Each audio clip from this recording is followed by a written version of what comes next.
Hello and welcome to Talkin Baseball. People are dropping out of the World Baseball Classic. Veterans are signing to teams, and the rules are finding their limits.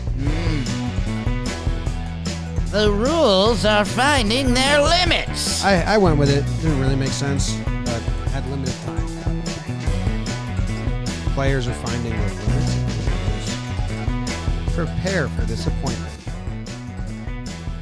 Hello and welcome to Talkin Baseball, brought to you by SeatGeek code Jomboy. Preseason is the code. It's episode number 620 on March 6th, the year 2023. Myself, I'm here. I'm present. Jake, present. Trevor, present. BBD, behind the dish, producing. And we got some spring training storylines. World Baseball Classic is about to kick off and a bunch of other stuff. Trev's on a flight out tomorrow, tonight. When are you flying, Trev? You just told me. Tell the people the flight number. LAX. I won't tomorrow. do that. It is the LAX at a bad time tomorrow for me. I got to go on the 405. It's going to be a parking lot.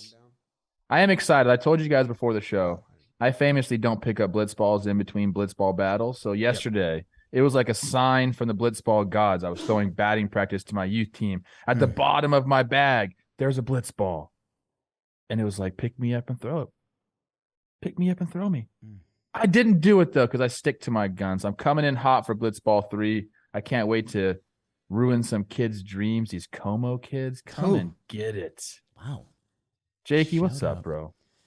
Trev, James, I'm excited, BBD. Excited to see you. I hope you pick me up and throw me a little bit when you get into town. Yeah. Big weekend. Accidentally got drunk. Just took me to a birthday party. I didn't really know anyone there, so I was just in the corner, just sipping tequila sodas, and ended up pretty twisted. One guy came up, started a conversation with me, goes, "Not much of a sports guy, but," and I was like, "All right, well, I don't really have much other range, man." He's trying to become a sommelier, nice guy. He's trying to become a sommelier? Just drink wine. That was the thing. He said he's been... It is like a whole thing. He's been pursuing it for 7 years, but he's like not passionate about it. I don't know. I kind of got lost. He's got a bad palate. I kind of got lost. So I'm excited to talk baseball. Have you ever watched with the fellas? Have you ever watched like the behind the scenes of like becoming a sommelier docs? It's like the most bullshit industry in the world. I mean, are you asking me if I've ever watched the behind the scenes of a sommelier doc? Yeah. That was what I asked. I don't even get to the scenes, man. Is that what you did this weekend? No, I don't know. I don't know what I did. I hung out with my son. It was fun. It's nice. Good content. I went to the farmer's market, and 3 guys came up, said like hi to me, and that was cool. Wow. I haven't been outside in life because it's so cold. So it was nice to go back out and start talking like small talk, baseball talk. That good, Yeah, I got my hair cut, and what do you think, Clark or Domingo for the Yanks, huh? Both. Yeah, so it was fun. Nice. Yeah. All right. We're rocking and rolling on this Monday morning. A lot of energy. Yeah, there's a lot of I'm feeling it. Positive and negative energy right now. Blitzball battle puts you in a weird headspace. I'm ready. It doesn't come out if you're wondering when it's going to get released. May. So it takes a little bit. But yeah, it is going to be a 5-day shoot. Wednesday, Thursday, Friday, Saturday, Sunday. So we are going to be in a zany place because in a warehouse full of dust, no windows for 5 days straight. Yeah. It's nuts. Kind of All lose right. your mind. Let's get right to the first topic, which is the pitch clock. And obviously we've been talking about this a lot. We've done episodes on it, but there's a new fun wrinkle in that we are seeing teams find the limits of the pitch clock and players. And we had a 20-second strikeout by Wandy Peralta, which fired me up. Just unbelievable to watch. I love Wandy. It made me want to fight Jake in like a hug fight. In a brotherly way. In a brotherly way, just kind of like push each other when you're amped up, In a 10-year-old's wrestling kind of way. Yeah. That's my nightmare. It's all I do is tell my kids, stop touching each other. Yeah. I can't. Yeah. Okay. So excited to see you. Then Scherzer, who is literally out there like as an advocate for the PA, basically testing the limits of these rules. Almost even in his press conferences, it feels like he's doing it to find this for all the other players is how he's like talking about it. But he is, quick pitching guys. As soon as the 8 seconds is there and the batter's eyes have to be up, bam, pitch is coming. That's what Wandy did. Also, the guy's eyes are up at 8 seconds, and now Scherzer's just holding the ball because now he owns the next 8 seconds, can pitch it whenever he wants. He also tested limits of 0 and said in his post-game press conference, we got to know what is 0. Because sometimes in basketball you have 0.00 and, there's time on the clock with 0 left. So what is 0? I think my favorite reply to that was, bro, just throw it before 0. Yeah. It's pretty easy. And MLB sent out a memo saying, hey, fuckers. Yeah. Hey. Make sure the batter's ready. Like, come on. Damn pitchers, Trev. Those damn pitchers, huh, Trev? So, yeah, Trev, you want to comment on all this stuff first? Would you have had fun with this experimentation and this loophole finding that's going on? I think for the most part, we're getting a regular old pitch clock and everyone's just kind of playing ball with it. But then, like you said, you have these guys like Scherzer, like some of these other guys you mentioned, Wandy, kind of toying with it. I'm okay with it during spring training because I'm hoping it gets ironed out. That's been this whole thing for us this entire time. Like, let's get all the kinks ironed out a little bit. Now, this one's interesting to me because what Scherzer's doing is really the hold is not illegal. And that one, to me, is going to be the toughest for the hitters to do. Quick pitching is tough. But when you have to be ready at 8 seconds and that pitcher can hold you there until the end and then throw the pitch, that's what's going to be tough for the hitters. Because in your mind, you get set up for that, and then you get set up at 8 seconds, and he's going right away. So there is some timing aspects that are going to be worked out. I'm hoping throughout the regular season, like 99% of the time, we're just going to find a nice, peaceful rhythm, and the pitchers aren't going to be trying to exploit this rule to their advantage. I'm curious to see how it works with this memo being sent out. They're kind of basically what they said, like you said, James, was like, can you guys just pitch the ball like reasonably? And I think there's some onus on the umpires now, which is, I know people are gonna be like, they don't need more on their plate, but come on, guys, like you that's your job, is to like officiate this game. Like umpires, there still needs to be something, in my opinion, where the umpire goes, all right, go. We've seen that for hundreds of years, not hundreds, about 100 years. The umpire points to the pitcher and says, let's go. I think we need that. When we saw Wandy doing, was getting set really quickly. As soon as the batter's eyes went up, he threw the pitch. And that's half of that is on the batter because he had another 6 or 7 seconds before he had to look up. But I still want the umpire to say, okay. I think if we do that, that kind of solves a little bit of everything. As long as the hitter's there at 8 seconds, umpire point says, let's go, I think everything will kind of work itself out. But, I mean, it's spring training. We knew it was going to be a little nutty. I think it's gone better than expected overall. Interesting. Even Bruce Bochy likes it. How about that for a litmus test on new rules? Does Bruce Bochy like the new rules? And he does. That's huge. Trevor's opinion is brought to you by Shady Rays. I'm wearing my Shady Rays glasses now. Shady Rays, friends of the company. I think they've got a huge involvement in our Blitzball battle. And Shady Rays, part of the reason, A, the product's good. Bonk. Like that. B, they give one of the best discounts. Code Talkin 50% off 2+ pairs of Shady Rays. Jimmy just said he went outside for the first time. I did. So you're going to be going outside the rest of the year. You're welcome. So go to shadyrays.com. Use code Talkin 50% off 2 or more pairs of polarized sunglasses. Get 1 for you. Get 2 for you. Get 3 for you. Get some for friends. They're the perfect gift, and they got their lost and broken replacement guarantee, so basically they're forever glasses. So go to shadyrays.com, code Talkin 50% off 2 or more pairs. I'm excited. This was the part that I wanted to get to with the new rules, is how are the players going to try to take advantage of it? And Trev, those damn pitchers, man, they're obviously going to try to take advantage of it any way you can. And man, that's a bad feeling. Like, again, my highest level of baseball is Blitzball Battle 3. And that feeling of when you're standing in there and a pitcher's just holding a ball, God, that stinks. God, that stinks. Pitchers get everything. And no, I mean, Max Scherzer's awesome. I mean, the fact that he's pushing these rules to the limits. I like to, sometimes when I'm drifting off in late night thoughts, I think about, if the world was still like militaries and stuff, like Civil War times, like Max Scherzer would be an awesome general. So would Buck Showalter. Maybe we'll do like a Civil War general drafts one day. I kind of like that. I mean, Max Scherzer, like the legend of the two-eyed guy that's just like a murderer and a rule breaker, he would be legendary. He'd be unpromotable past a certain point. There'd be one massacre. Well, you're just not going to take. You're just not going to take the weapon out of his hand. Is what I'm saying. Yeah. He's always going to be like a field general. Like you're never going to get him into higher up. Well, Buck Showalter does that. Yes. Yeah. Buck Showalter is amazing on the scout team and strategies and all that stuff. We got here, huh? I would send Max Scherzer after the guy in the Patriot, the bad guy from England. Yeah. Let's send Max Scherzer after him. Like, we need you special ops. Like, go kill this guy because he's a menace. I kind of have Scherzer as Lieutenant Spears, if anyone's seen Band of Brothers. Like, he's killed some POWs, for sure. Whoa. Yeah. Wandy was awesome. Wandy was awesome. But also, I'm as someone who loved that strikeout and watched it maybe 20 times straight on loop. I'm all for the umpire and MLB being like, come on, not that.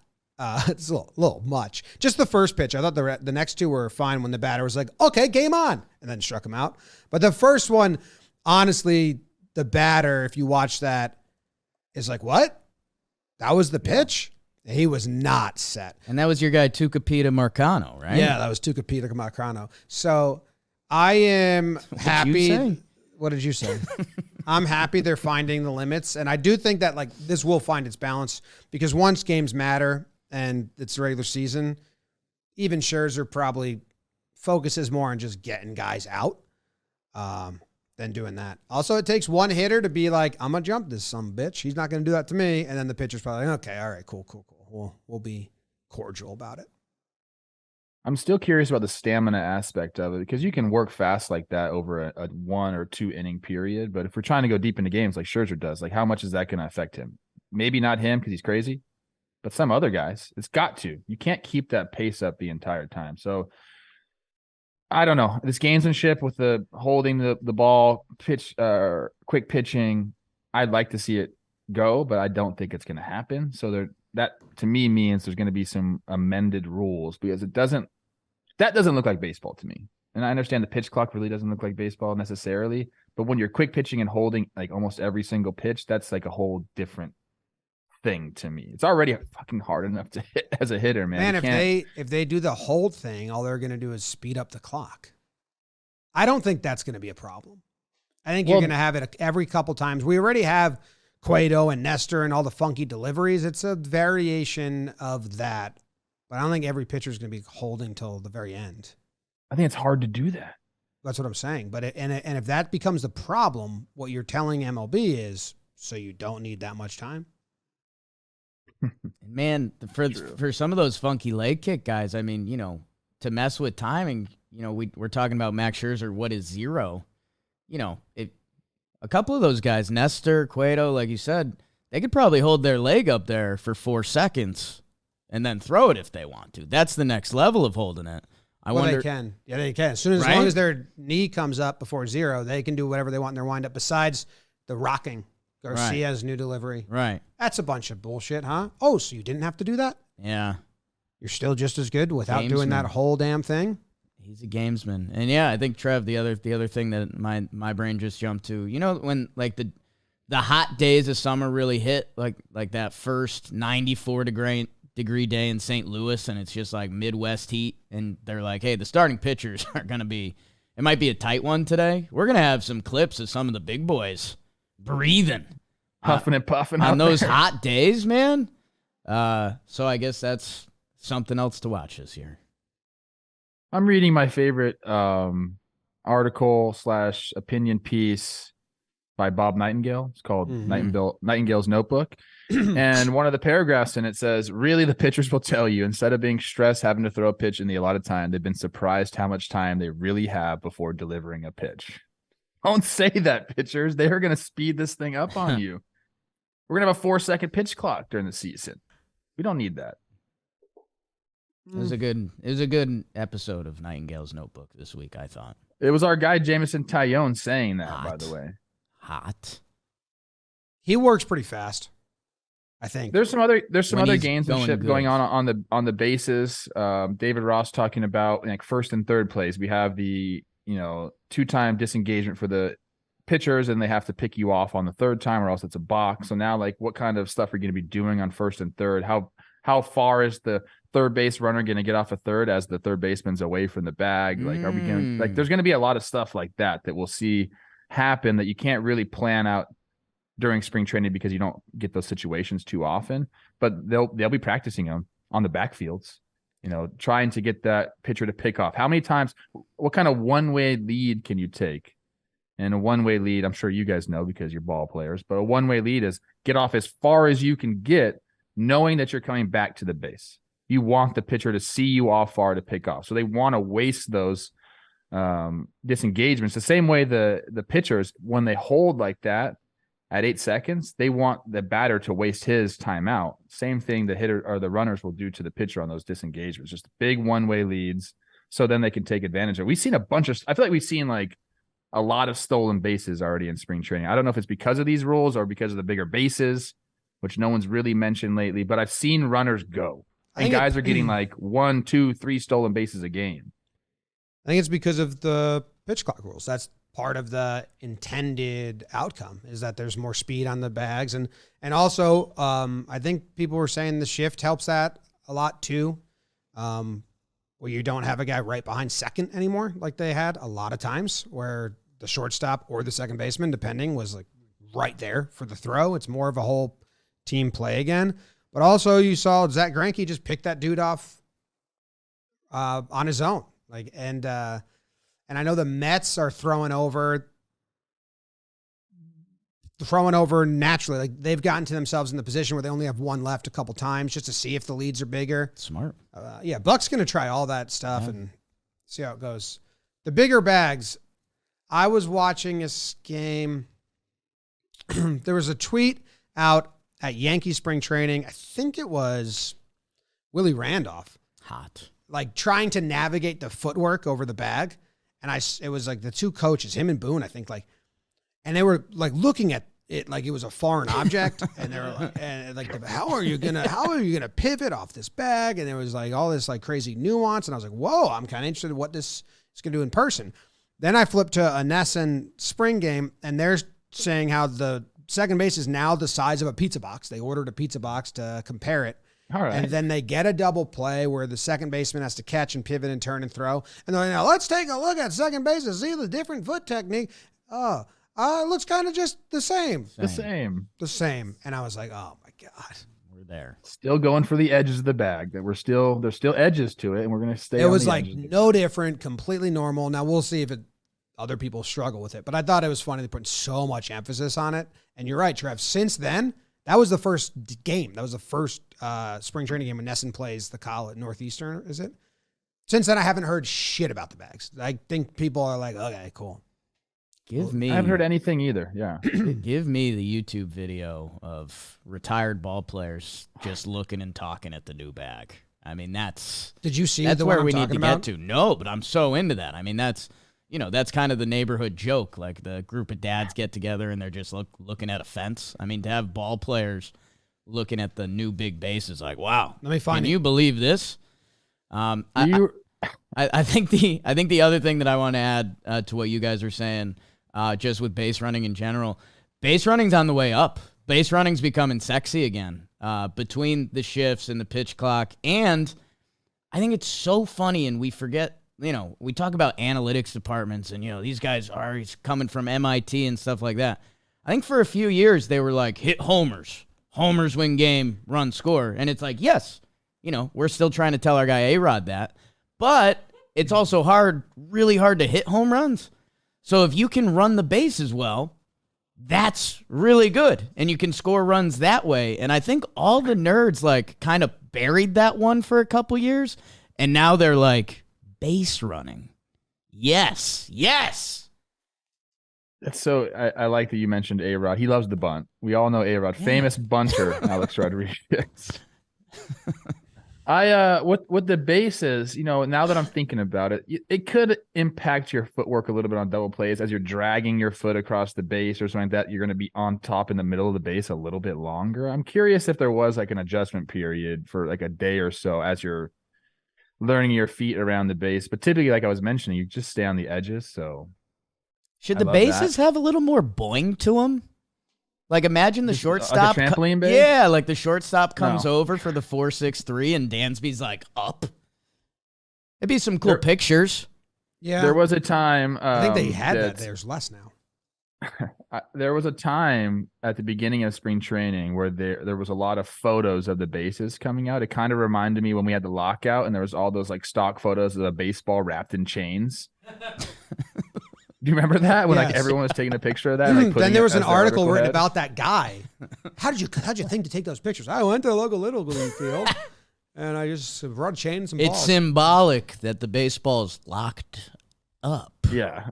Nice. And now we're seeing, like I saw at the beginning of spring training, the regular old base with the new base, and there was a picture of all the people taking the picture of that, and that got me a little bit. There was like 4 photographers like laying down taking a shot of it. We just need one shot. Just one shot by one person. You could share it. Anyways. Should we do something in the office? Should we like draw out what a new base looks like and just stare at it for a little bit? I have the video. I don't know if BBD can put this on the episode. It's a tweet. I'll hold it up so you can see it. But, I mean, it's exactly what you think it is. Yeah. And I know you're going to like it. It's Willie Randolph and Boone. Almost like Zoolander, like the files are in the computer, like just so confused about like. No, he's doing what I'm talking about. Oh my God, that's awesome. That's some ball players right there. I like that. Just Willie finishing the throw. God, that's so good. Who's got that tweet? Yankees videos. Oh my God. Yeah, it's good. I mean, I enjoyed that a lot. And then they just turn in double plays like normal. Just like normal. All right, what's next? That? We saw the Gallo shift. Yeah. And there's been some interesting points made on that because there's some data suggesting that won't happen during the regular season. If people don't know what I'm talking about, we mentioned it before on the show. Since you can't bring the shortstop or third baseman over into that right field rover position, what they're doing now is pinching 2 outfielders in the gaps and bringing like the left fielder over and doing it that way. We saw it with Joey Gallo in a spring training game. And there's been some takes. Will Middlebrooks, a friend of the show, he's talking about how the Red Sox might employ that quite a bit because they have the monster in left field, basically, acting as another left fielder for them. We might see that more often. But other teams, because of the ability, the shift, if you beat the shift, it's a single. If you beat this shift with 2 outfielders out there and the other one back there, it's extra base hits. And that's what we're trying to prevent like almost 100% of the time on defense. So I'm curious to see the risk reward if the guys upstairs are going to be wanting to do that. Maybe certain guys like Gallo, but I don't think we're going to see it like across baseball. No, I mean, it feels like teams are going to experiment with it a little bit, as they always do. And, I mean, the fact that we're only seeing it for Gallo in spring training so far is really interesting, and you wonder what other big lefty pull guys they busted out. Yeah, I mean, I don't know. It's still a win for Gallo because in comparison to the previous one, remember those highlights we've seen of, like, Manny Machado down the right field line? Like, with that formation, there's more grass for Gallo. But, yeah, it has to be like a miserable feeling seeing that out there and in what's a very mental game. But, yeah, I mean, at the same time, that first time you flick one down to left field and that's outside of Fenway, that's a triple, right? Like, there's just especially an athletic guy like Gallo. So, I don't know. I'm interested. Part of me, and this might be walking all over myself because I'm, pro getting rid of the shift as we have, but in this new version, now there's a little more pain. If you want to do that and someone flicks a fastball the other way on you, then you're going to be sitting there like that clip of Rich Hill coming off the mound when he was cussing off the shift. I think they bunted and he's like, there's nobody fucking over there. What the fuck are we doing? That's not baseball. you leave the door open for that.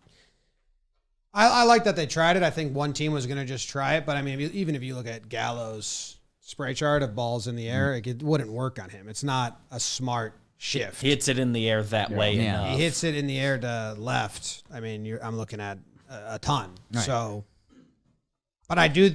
Oh, there'd be some sick highlights, though. The center fielder, who's going to get that ball? Is that going to be the center fielder? Is it going to be the shortstop? The race to the ball will be fascinating. Yeah. So in Fenway, that would be awesome because it's either maybe third base or short. Maybe that's why they're practicing. A shortstop can just run out and get one off the wall.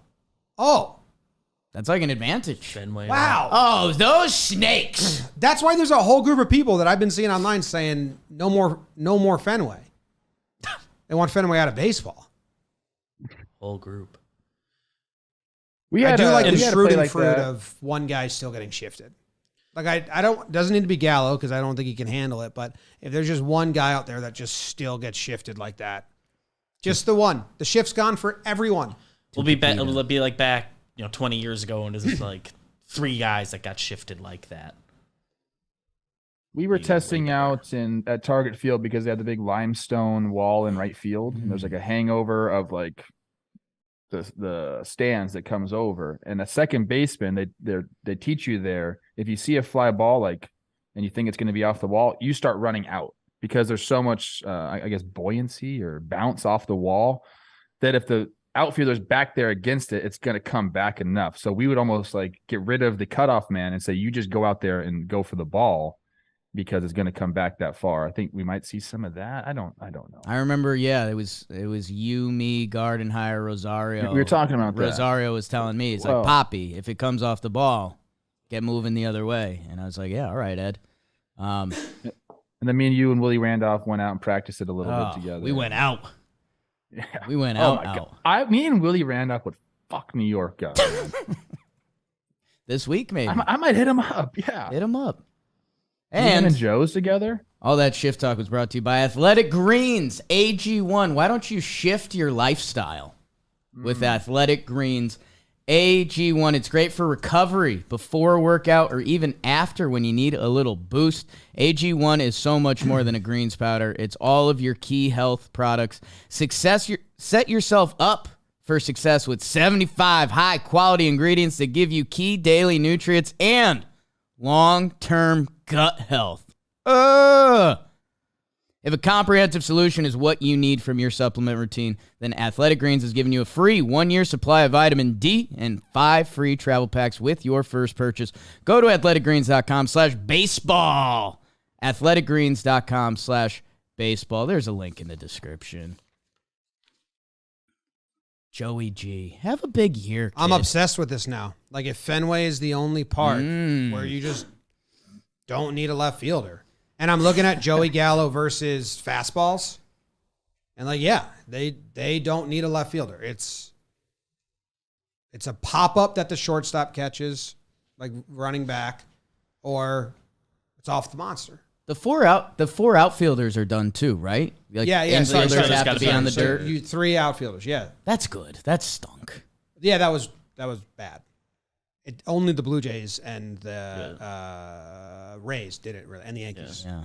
I found out. And they can still bring one in for like a true 5-man infield if they wanted, but 4-man outfield out. And they can do what they did to Gallo, but yeah. Joey Gallo. Overall, I feel like, I don't know. Every once in a while, we're getting a story about the pitch clock or the shift and stuff like that. But overall, like the games I've been watching, it hasn't been a nuisance, or like a lot of things haven't really come up. So I'm hoping that carries over into the season and we just kind of see some ball. It's sped up a little bit of better pace.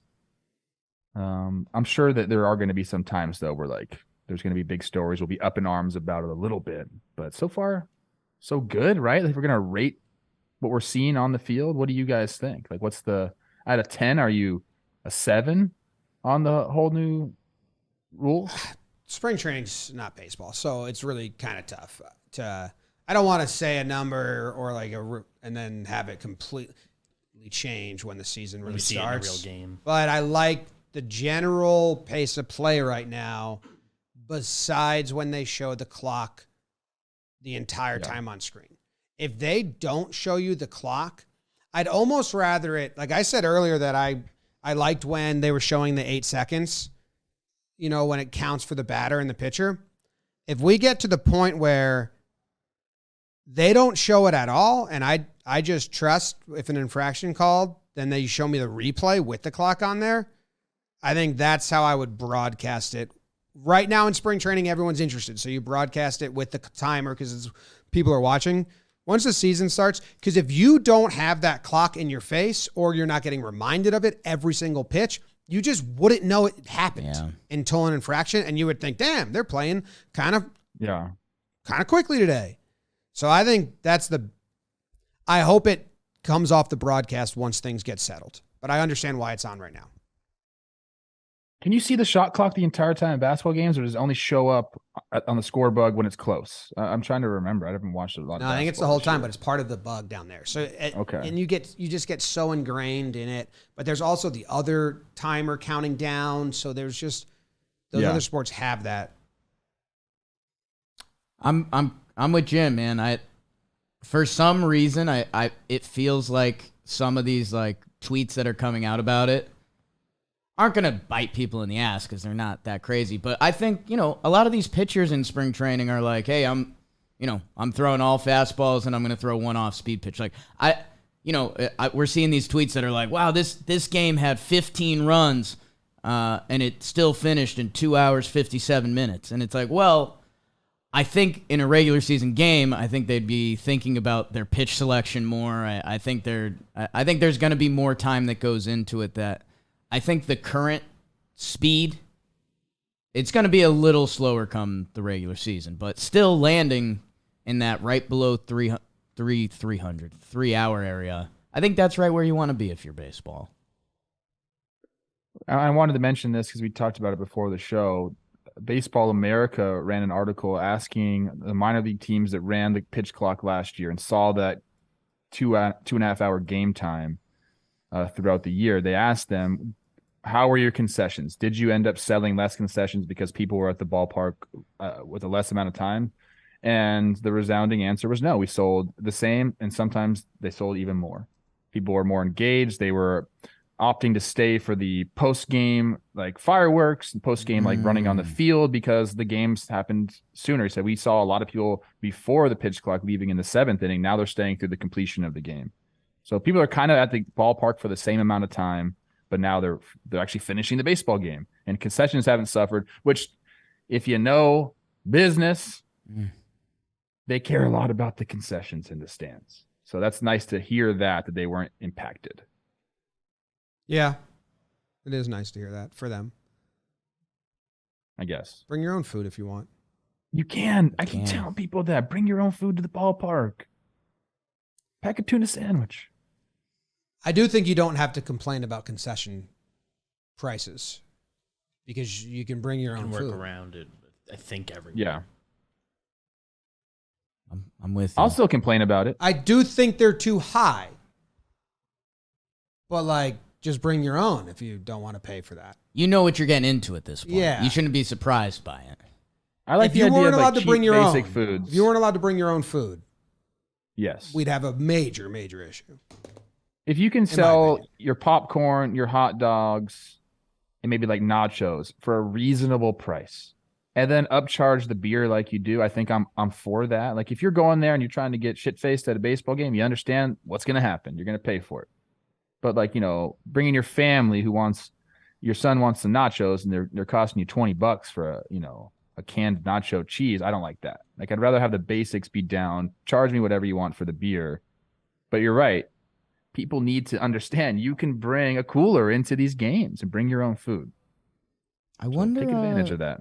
The Mercedes-Benz Stadium in Atlanta, they were trying to do cheap concessions to see. Yeah, they've done really well with it. We've talked about this before. Yeah, it feels, I think they're still doing it. Yeah, like They are. I think you get a hot dog or burger for like $1.50, which it's the Costco thing. You get the chicken or the hot dog and the soda for $1.50, and that's never changed in the last 30 years. Right. The chicken's still $4.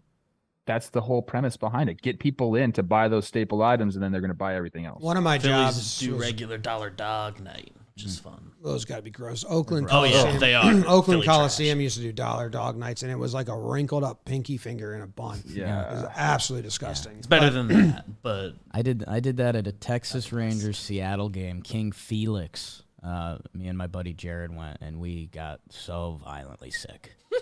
Just eating those pink shrimpy hot dogs. It was Those like- dogs I they don't know send if out of the hot dog I don't know cannon if they too. can sell those legally. Jimmy's happy, we think. Oh, Jimmy's mad. found something you don't like. I got no. I got to go fix my tooth right after this, Right. and they sent me this whole registration form before you walk in. I filled it out once. By the end, I said, "It's done." And now it's out. Now I'm out. It didn't fill anything in, so it says log in. So I logged in. It cleared the whole form. So then I did it twice, and it just did the same thing to me. So now I'm the dummy. You're the joke. Today's D-backs lineup: Rojas, Longoria, Gurriel, Walker, Canzone, Ahmed, Higgins, Castillo, Herrera. So, Yum. We play for Rings in the Desert. Did you like my post? yeah, I was proud of you, Trev. Growing the game, man. You can't coach without coaching. That was some Yogi Berra stuff out of you. Can't Teddy call with the yourself chain. coach without coaching. Yeah. Teddy did with the chain and then pulled it out over the hoodie Oops. for the picture. So good. Sorry about Dude, you. all right. Let me do a quick chain story real quick with Teddy. So, there's a couple kids on our team have him, so he wants to be part of the boys. So we were at the mall, and they have the kiosk with like the fake jewelry. And he's looking at it. I see in his eyes, he's like, fuck, look at all those awesome chains. So we brought him over there. We bought him one. I think it was like $30. Nice. It's gold plated or whatever. More expensive than Jake's. Yeah. So he wears it to school the next day. He's so proud of it, dude. He thinks it's fucking badass. And he always is popping it. He doesn't wear it under the shirt. Can't. He's popping it. How would people know you're wearing it if it's not out? Exactly. So I pick him up from school that day, and he doesn't have the chain on. I'm like, what happened to your chain, bro? And he's got it in his pocket. And he said a couple of his classmates said they felt it and told him it wasn't real. And I was like, those motherfuckers, dude. And I had to explain to him. I said, look, it's not full gold. It's gold plated. Yeah. I said, do they have a real gold chain, Teddy? He's like, no. I'm like, well, then tell him to shut up. They're playa hating. I had to explain to him what playa hating is. So that was a great conversation. Glad Olivia gave that privilege to you to explain to them player hating. Teddy goes to school. "Hey, my dad said you guys were just Player player haters. I like reading Trevor Plouffe stuff. He's got a lot of good takes. Oh, Damn, those kids. man. World Baseball Classic, we had the all dropout team. It's a lot of guys dropping out. It is starting soon. March 8th is the first games, I believe. Yeah. Or maybe tomorrow even. I don't know. We have seen all the guys taking off to the teams because there are some pools in, Korea. I think there's maybe one in Taiwan. We saw Dustin Morse out there. He's helping the Netherlands with Bert Blyleven. So look out for that team. Old Snicker. But a lot of dropouts. Can't believe Bert Blyleven's the pitching coach for the Netherlands.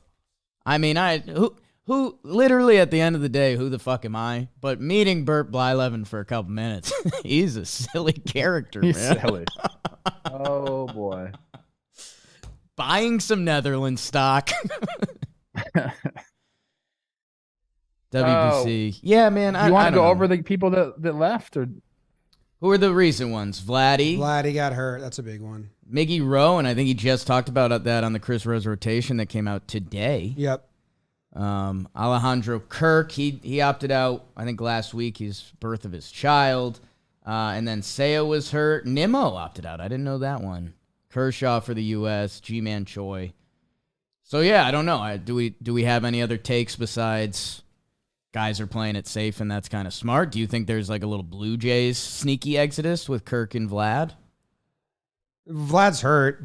Kirk, I think he had complications because he was having a child, and then I think that got delayed, and He's like away from camp. as well. he showed up to camp late. But this is pure speculation. I did read some Blue Jays fans' opinions on Reddit about this way back when it happened, but he showed up to camp late, I believe because of the birth of a child. But pitchers and catchers and the pitch clock, if you don't have that time, it was almost going to be, he was going to have not a lot of time with this, like just the 1 week. So maybe that's why. And I thought more catchers and pitchers were going to back out going. Yeah, Higashioka's going, right? Yep. Yeah. He mentioned that, like, hey, like, I know it's going to be odd to do it. He's talking about specifically catching Rodon. I was reading something about that where he wanted some more time, but I'm glad the guys are staying. Like, this tournament, the WBC, I think I understand why teams would be selfish with the players they're paying a lot of money to. They want them for the regular season. But in the end, you kind of have to think about what the WBC will do for the game, you know, in the long term. I think this is the best chance to grow the game internationally. Like, putting all of the stars out there playing against each other, galvanizing these nations together. Like, it's kind of beautiful, and it kind of, like I said, I think it's one of the ways we can really promote the game internationally is doing this. So I'd hope, because Mark DeRosa, when he was on Zero's rotation again, was talking about there were some organizations that were great, and they said, take our guys, like, you know, like, be careful. So other teams, not so great. That wasn't a joke. Didn't want them. Nevin came out and said he's telling all the, like, I think the Angels have the most going. They and should also go. Nevin it's awesome, man. told players to go. Yeah. I think it's like, go compete. Get that fire. I love it, dude. Did you hear, we never talked about this, Rendon's quote about the difference between Nevin and Madden? Did you guys hear that? Oh, it was a while ago. He said, and it was very interesting. You could spin it two different ways. There was the one clear spin, and he said, he like paused himself and then said, well, I don't want to say anything because if I say that, you're just going to say that Joe didn't hold us accountable. I'm not going to answer that question because if I answer that question, then it's going to look like I'm shitting on Joe. It's nice to be held accountable. He's holding us accountable. I think it's awesome. Yeah. In what way? Like, I think Nevin's on their ass. I mean, yeah, that's you could see a difference between him and Joe Madden in that regard, instead of being like, hey, man, do whatever you want. But Rendon, well, if I do answer this, you guys are just going to say that I'm shitting on Joe. And I was wondering, does that mean like Rendon's an interesting cat, huh? Mm-hmm. Earlier in that, he said his identity is about more than playing baseball the next 4 years because he doesn't like baseball, which famously he's displayed fully. He's just so good at it. Yeah. Well, we know. That's crazy. We know you're not into it. That's wild. I went through that where I was like, I'm more than a baseball player, and then I realized I'm not that much more than a baseball player. It's kind of what I am. And I guess if you're the Angels and Trout and Ohtani have decided that they want to do it, they're kind of the head of your team, so I think you kind of have to open it up at that point too, you know? Yeah. I don't know. Dude, I'm so excited for the WBC. I know it's like the beginning rounds are going to be on odd times, and you might not for you. I mean, there's going to be some 7 for you. But this tournament, if we get the matchups that we want to get, I think is going to be some of the better baseball you'll see all year long, even throughout the Major League season, even in the playoffs. Like the atmosphere, if we get the Dominican versus the U.S., if we get Japan versus Dominican, I think that's the game I really want to see is Japan versus Dominican. Like, I want to see that because talk about different styles of baseball being played too. Like, I think that's one thing that we don't mention enough in baseball is the way the different countries approach the game differently. And Japan's a prime example of that, especially in these international competitions. I mean, they know how to play like the game of baseball, moving runners, playing defense, situational hitting. They got boppers too. They got guys that can freaking blow your doors off, but they have a little bit of everything. And then you see teams like the U.S. I don't know if they really do that. It's become more of like a freaking blow by you, freaking pop homers game. Well, for the U.S. Wait till the shift's illegal. What does the Vladdy do for the squad? Who subs in? Devers? Is he now? Or no. Vladdy's over at first. Who's no idea. Who's going to play first? Let's see the roster. Adames, Cano, Cruz, Cano at first. Cano could. Devers, Wander Franco, Machado. Oh my god, dude. They got options. Yeah, I'm looking right now. I could see Machado going over there. Who's your worst third baseman? I like Cano, I think, for them. Wander there. Who plays second then? Wander second, Adames at. You got Gene Segura. You got Jeremy Pena. You have Marte. Oh, all those guys. Jesus. Oh. I would put Machado at first base. Like he's a big target. Maybe What if Cano. like player GM Cruz is just like, fuck it, I'll do it. I'm ready. Eloy? Didn't Eloy play a little first base for the White Sox originally? Yeah, but he might have Keep Eloy out of the field. yeah, he might get the shits. Also get Robinson Cano off the field. DR legend. Bat him first and ninth. I think that's the episode. Watch all these games drinking a Blue Moon, Jimmy, Yeah. because we got some veteran signings we got to cover too. Oh yeah. Watch baseball, drink a Blue Moon. Watch baseball, drink a Blue Moon. Spring training is here. If you're out at spring training, Arizona or Florida, get yourself a Blue Moon. Sit in the berm. Enjoy it. Just enjoy it. A little sunshine. Maybe take your shoes off. Grounding on the berm with a Blue Moon. And if you're not going to spring training, get that Blue Moon delivered. Get the Blue Moon delivered. Check out their options. Get.bluemoonbeer.com/baseball. Hell yeah. Get.bluemoonbeer.com/baseball. Blue Moon made brighter. Celebrate responsibly. Blue Moon Brewing Co., Golden, Colorado. There's a link in the description. You probably know that.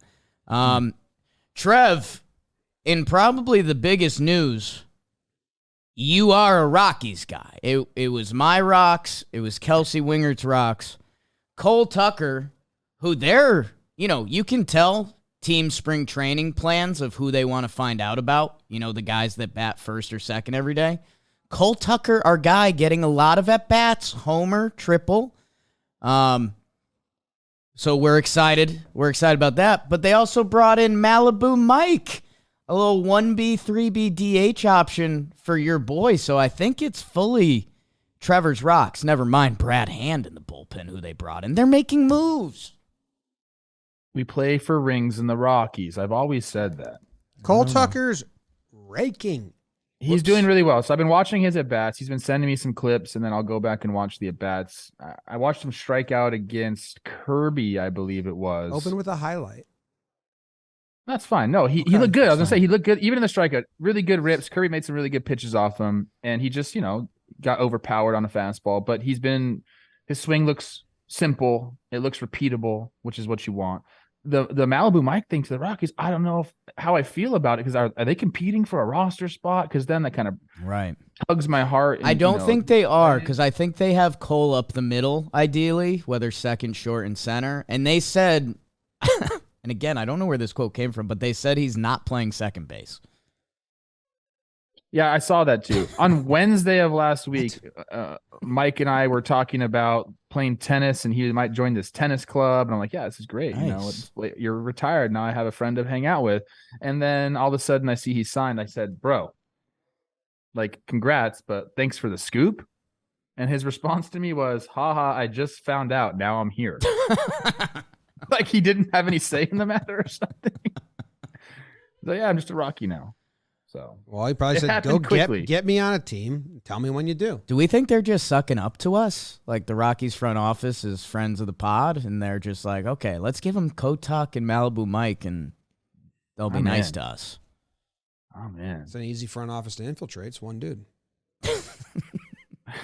Also, check out, before we end the show, there's some minor leagues or other signings. I guess we'll mention them quickly. But Taylor Hearn has a massive article in The Athletic talking about the rodeo and stuff. So if you're a fan of his, you've seen him on the show before, go check that out. Always love to shout out T-Huns. And I should also let people know, while we're doing things to be on the lookout for it, Dale Scott came to the warehouse and umped a blitzball game. I got to catch in front of him. That was really fun.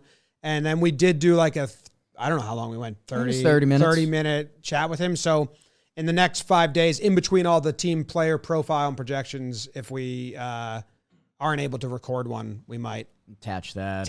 We talked about the rules and umping, new rules and all the changes there. It was good. It was good.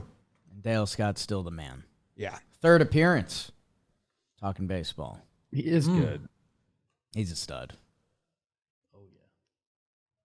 I'm trying to watch these Cole Tucker made me laugh hits. Once. I'll send you some videos. They're a Baseball Savant just updated it, so you can. I think they're in the process of putting the spring training videos on the website. But 375 batting average, 444 on base. Excited for him. All right. Big week, Trev. See you tomorrow, Trev. Love you guys. I can't. Me and Nikki Cass be working out too. Jake sucks. He's got a schedule. He's slanging sandwiches out of his room. What a nut. What a nut. I think he's serious. He is serious. It's like a poor review on us hosting players. Like, hey, we have no midnight snacks at the hotel. Handing out chicken sandwiches till I run out. Spring training home run leader, Kelnick.